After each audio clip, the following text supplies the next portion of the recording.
Bueno, con ustedes Javier Milei. Bienvenido, Javier. Muchas gracias por estar aquí.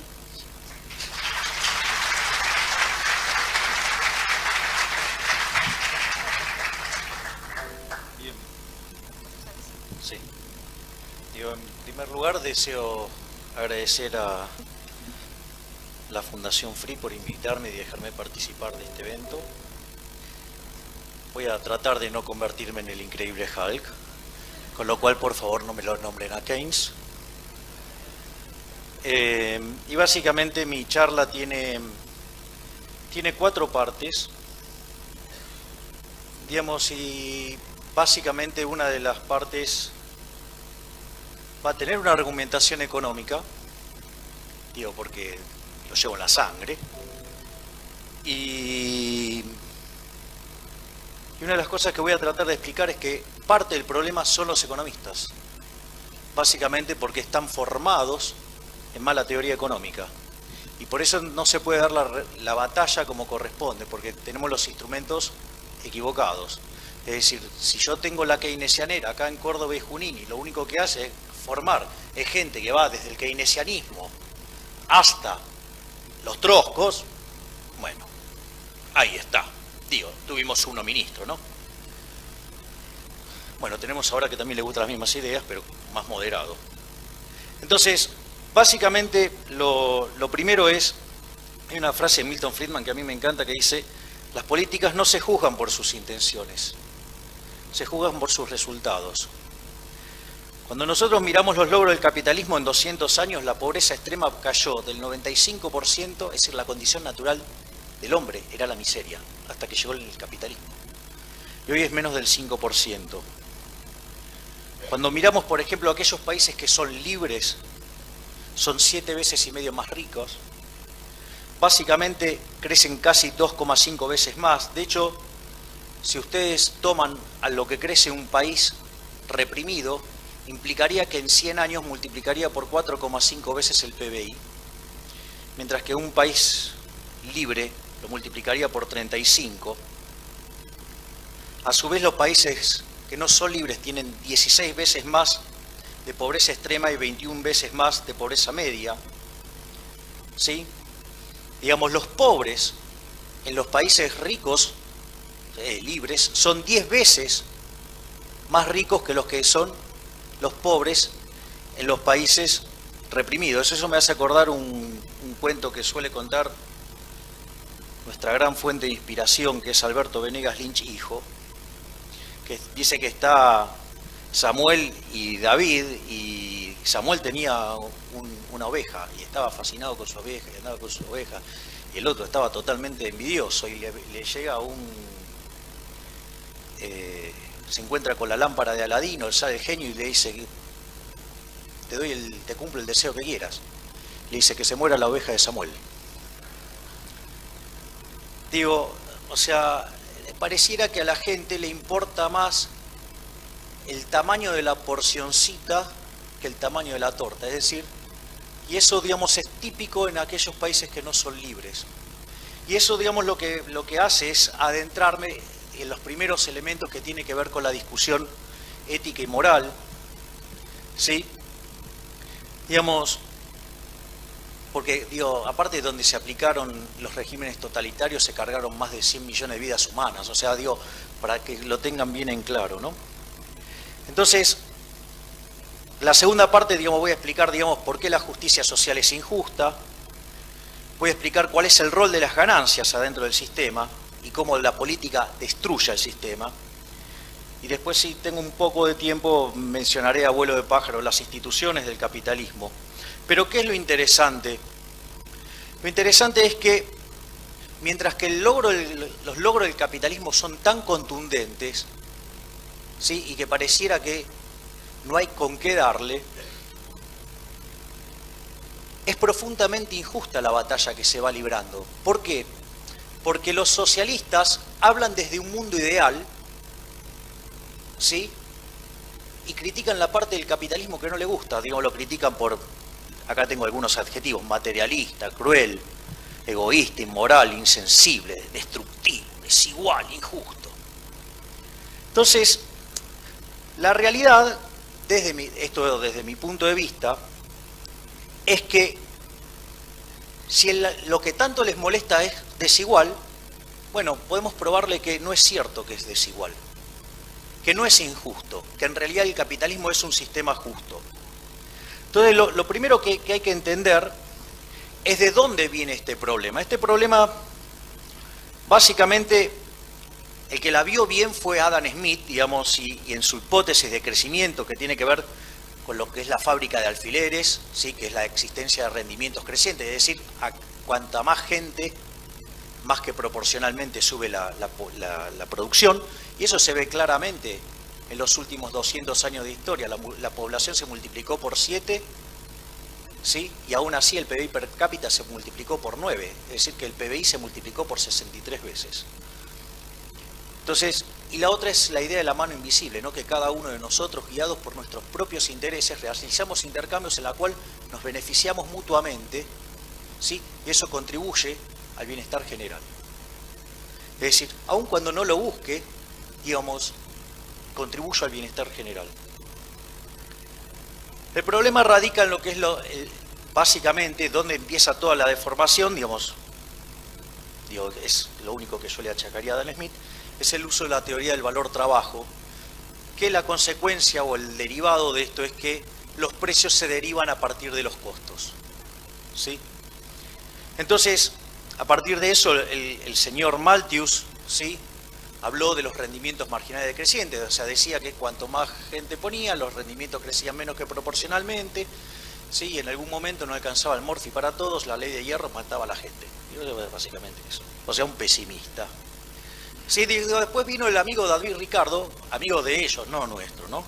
Que metió el problema de la distribución del ingreso, o sea, este es el, digamos, y para colmo de males después apareció el calzonudo de John Stuart Mill, que estaba enamorado de una muchacha que era socialista, pero estaba casada, y como, digamos, él, digamos, en esa época, digamos, o sea, las instituciones se respetaban más fuertemente, al menos esa, y digo, si fuera Argentina todo sería más flexible, pero, digamos, el punto es que cuando se muere el marido de esta mujer, digamos, él tratando de seducirla, escribe algo que dice, mire, la producción es independiente de la distribución, una estupidez del tamaño de una casa. Y en ese sentido, básicamente, entonces usted tiene los recursos, tiene la función de producción, lo único que tiene que hacer es producir, o sea, hay una torta dada, ¿sí? Lo único que tienen que hacer es repartirla. Digo, ¿por qué explico esto? Básicamente porque esto es el origen de todos los problemas y de todos los malos entendidos. Es decir, si todos entendiéramos esto, no diríamos las estupideces que solemos escuchar. Básicamente, ¿cuál es el problema de la teoría del valor trabajo? El problema de la teoría del valor trabajo es que supongamos que yo les doy el monopolio para vender vino. Entonces, ustedes van a estar solos en ese mercado. Entonces compran la botella, digamos, llaman a alguien que le diseñe la etiqueta, el corcho, la mejor uva, esto. Y como están solos, además le van a meter un bruto margen. Entonces, digo, si yo sigo acorde a la teoría del valor trabajo, donde son los costos lo que determinan los precios, voy a tener una botella carísima. ¿Qué pasa si vivo en una sociedad de abstemios? ¿Cuánto vale? 0. ¿Cuánto puedo pagar por los insumos que conllevan a esa producción? 0. Es decir, el valor no viene dado de los costos, el valor viene dado por las preferencias y la escasez. Y esos dos elementos son los que determinan los precios. Y a partir de esos ingresos que yo tengo, pago por mis insumos, lo que supongamos en el trabajo, el valor del producto marginal del trabajo. Y es muy importante porque el valor del producto marginal del trabajo se compone de dos elementos. Por un lado, el precio del bien que yo vendo, con lo cual conecto el mercado de bienes y el mercado de insumos. O sea, el mercado de factores, es decir, donde se genera la renta. Y lo ligo también ¿con qué? Con la productividad. Entonces, aquellos que sean más exitosos sirviendo a las necesidades de nuestro prójimo, serán exitosos. Es decir, aquel que sirva de mejor manera a nuestro prójimo será exitoso. Entonces tendrá un buen precio. Y si además son productivos, la van a levantar en pala. Y eso demuestra, digamos, dos cosas. Por un lado, ¿sí?, que el proceso de producción no es independiente del de distribución, sino que van por la misma vía. Son dos caras de la misma moneda. No se pueden separar. Y cuando ustedes quieren tocar la distribución, afectan los incentivos. ¿Y el resultado cuál es? Como están redistribuyendo por la fuerza lo que el mercado ya distribuyó antes, los incentivos hacen que la producción caiga. Y por ende cada vez la torta a repartir es más chica. Argentina tenía un PBI per cápita que era 97% del de Estados Unidos a mediados de la década de 40. Hoy es 15 y tenemos destino de país pobre. Entonces, por un lado, ahora lo que vemos es que el precio, en el fondo lo que refleja es el éxito en servir al prójimo. Es decir, digo, ¿dónde está la parte mala en eso? Después, uno gana dinero en función del trabajo que hace, del servicio que presta. Y si es exitoso, se llena. Y por ende, si uno gana acorde a su trabajo y a su éxito, el sistema es no solo más productivo y más eficiente, sino que además es más justo. O sea que con este argumento, entendiendo el problema de la teoría del valor, uno podría repetir la frase de ese desagradable, con el cual nos atormentan cada vez que vamos al exterior: socialistas LTA. El otro punto que quiero levantar es que la justicia social, el argumento de la justicia social que levantan los campeones del buenismo, es profundamente injusto y violento y deriva en regímenes totalitarios. ¿Dónde está el origen de esto? El origen de esto lo encontró un señor llamado Pareto, otro impresentable, que además fue asesor de Mussolini. Entonces, la contraparte de lo que se llama distribución del ingreso, en términos estadísticos se llama una chi cuadrado o una log normal, tiene esas características, que básicamente es que la media está a la derecha, ¿sí? O si ustedes quieren, el modo, el valor que más se repite en la distribución, está a la izquierda. ¿Qué quiere decir esto? Que, puesto, digamos, que hay muchas rentas bajas y hay pocas rentas altas. Y eso pasa en todas partes del mundo. De hecho, fíjense que en un momento, Víctor Hugo Morales dice, si no fuera por los medios, Cristina tendría el 75 u 80% de los votos. ¿Por qué? Porque la cantidad de personas que están debajo de la media está entre el 75 y el 80%. De hecho, el negocio del populismo es venderle la ilusión de que le van a sacar a otro para darles a ustedes. Es decir, le habla al 80% de la población. Es decir, entonces cuando ustedes apuntan un cañón más grande, aun cuando sean igualmente efectivos, ganan. Entonces, digo, ese es el tema en materia de distribución del ingreso. Entonces, digo, ¿cuál es el gran logro de la libertad? El gran logro de la libertad fue que todos seamos iguales frente a la ley. Es decir, todos iguales frente a la ley.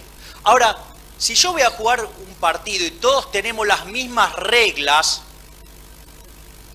y somos todos distintos, y gracias a Dios que somos distintos, porque fíjense, si Eduardo se dedicara a producir, digamos, supongamos que produce zapatos y yo produzco alimentos, entonces yo le vendo alimentos a Eduardo a cambio de zapatos. Ahora digamos, vamos a ser iguales.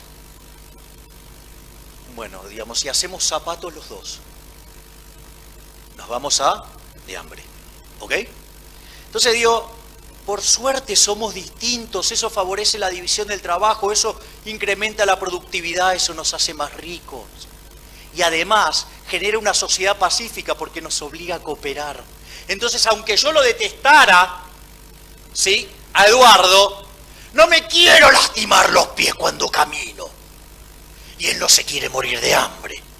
Entonces nos podemos odiar, pero estamos obligados a cooperar. Es decir, miren qué maravilloso. Hace que aun cuando yo sea una basura, me comporte como un ser razonable, a pesar de que grito.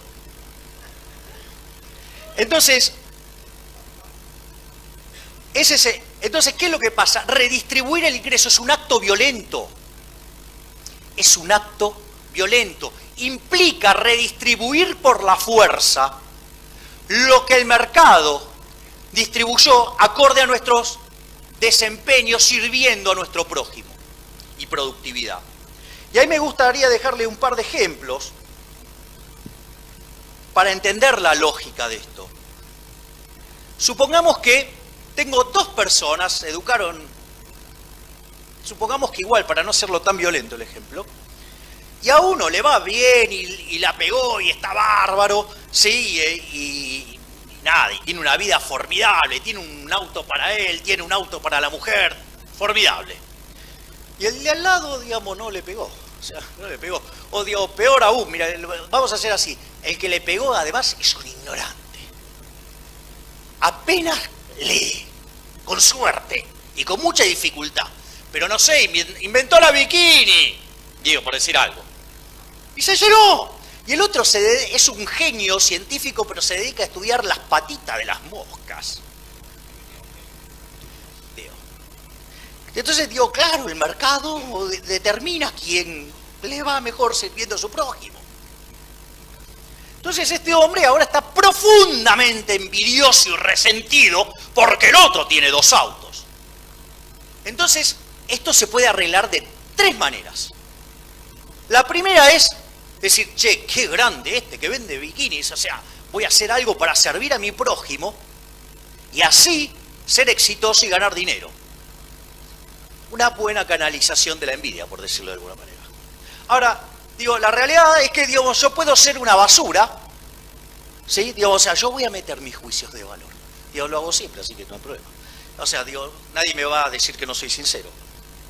Entonces, como le produce una profunda envidia, va y le roba uno de los autos. Ahora, ¿qué es lo que pasa? Tiene que asumir que es una basura. Tiene que asumir que es una basura, que es un ladrón. Entonces, la gente no quiere asumirse que es fracasada o que es un ladrón. Entonces, quédate tranquilo, está bajo control. Es el Puccini exacerbado que va corriendo la charla. Aparte estoy 3 de 4, vengo bárbaro con los tiempos. Entonces, ¿qué es lo que pasa? Llama al matón del barrio, un tipo alto como Shaquille O'Neal, ¿para qué? Para reventarlo a trompadas al vecino y sacarle un auto.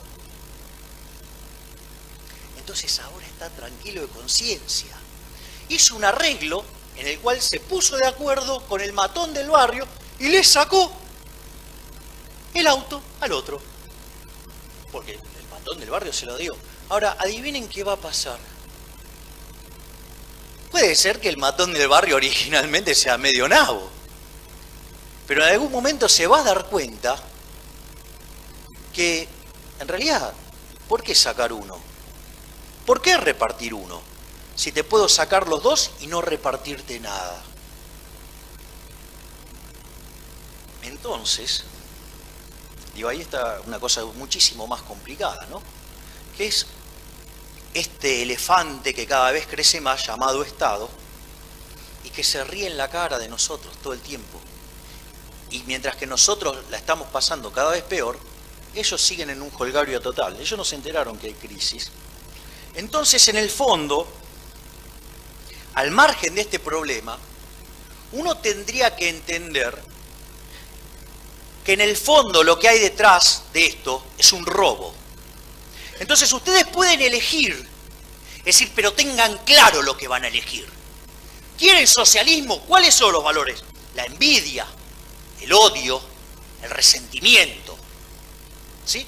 O tienen los valores del capitalismo, que es la cooperación, el esfuerzo por satisfacer al prójimo, ¿sí? Entonces, la verdad es como decía Milton Friedman, aquella sociedad que priorice la libertad sobre la igualdad tendrá mucho de ambas, pero aquella que priorice la igualdad por encima de la libertad tendrá muy poca de ambas. Es decir, muchachos, es esto, la cultura del esfuerzo, del laburo, de buscarle la vuelta, de satisfacer al prójimo, ¿sí? La de la cooperación social bien entendida, digamos que cada uno guiado por sus propios intereses. O sea, no solo somos más productivos y eficientes, somos ética y moralmente superiores, muchachos, no lo duden. No nos pueden ganar ni a la bolita. ¿Saben qué? Yo suelo decir que los socialistas son el club de los que la tienen chica. ¿Saben por qué? Porque nadie que está debajo del promedio, a ver, solo claman por el promedio los que están debajo del promedio. Nadie de los que está arriba del promedio clama por tener una amputación, por decirlo de alguna manera. Con lo cual, que les quede claro, son la selección adversa de la sociedad. Son los envidiosos, los resentidos, ¿sí? Los que son unos fracasados y que canalizan su envidia a través del patotero llamado Estado. Finalmente, quiero hablar del rol de las ganancias y básicamente describir lo que es, por ejemplo, para que se comprenda esto, cómo las ganancias son el motor de esto, y tiene que ver con la figura del estado estacionario, o lo que llamaba Mises la economía de giro uniforme. Básicamente, ¿qué es las ganancias? Cuando yo tomo mis ingresos, me alcanza para cubrir todos mis costos, incluido el costo de capital. Es decir, la retribución del capital, aún compensada por riesgo y todo. Si sobra, eso es ganancia. Y si estoy por abajo, es pérdida.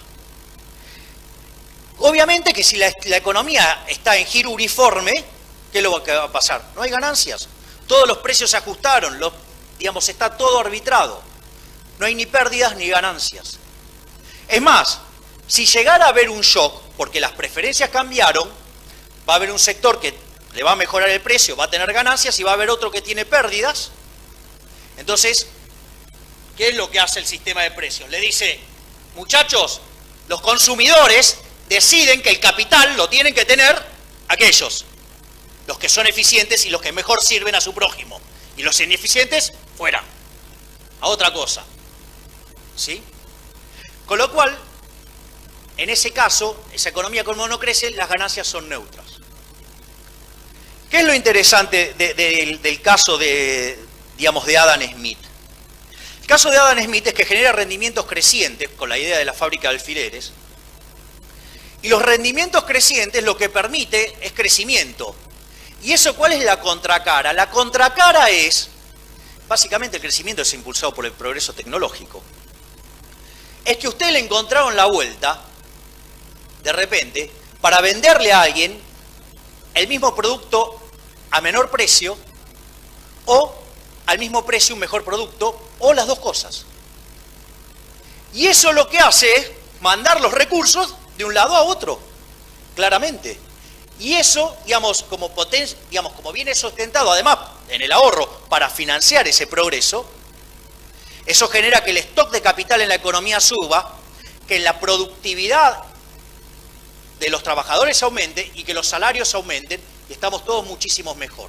Es decir, que el motor del crecimiento son las ganancias. Es decir, a las cuales uno pretende, si se puede, apropiar de los resultados. Entonces ahí, digamos, nos encontramos con el tema de los impuestos progresivos. ¿Qué es un impuesto progresivo? Es decir, porque todos dicen, no, que el que más gana pague más. Miren, si yo tuviera una tarifa de impuesto a la ganancia plana, por decirlo de alguna manera, Si gano 10, pago 30, pago 3,5, si gano 100, pago 35, si gano 1000, gano 3,50, o sea, pago más. Pero ¿qué es lo que dice el sistema progresivo? Es que tengo que pagar más que proporcionalmente. Es decir, es un sistema que castiga al exitoso. Castiga al exitoso. Aquel que se esforzó y mejor sirvió a su prójimo, los envidiosos lo castigan. Y una sociedad que está dominada por la envidia, el odio y el resentimiento, ¿sí qué hace? Destruye ganancias. Y si destruye ganancias, se come el capital. De ahí la famosa frase, combatiendo el capital. ¿El resultado cuál es? Salarios reales cada vez peores. Y un país que hace 40 años tenía 5% de pobres, con esta locura del populismo, duplicó el peso del sector público en la economía y multiplicó por 6,5 veces la cantidad de pobres. Por ende, muchachos, trabajo, respeto de los derechos de propiedad, romperse el lomo por satisfacer al prójimo, laburar, meterle, o la envidia, el odio y el resentimiento. ¿De qué lado están, amigos? Decídanlo ustedes.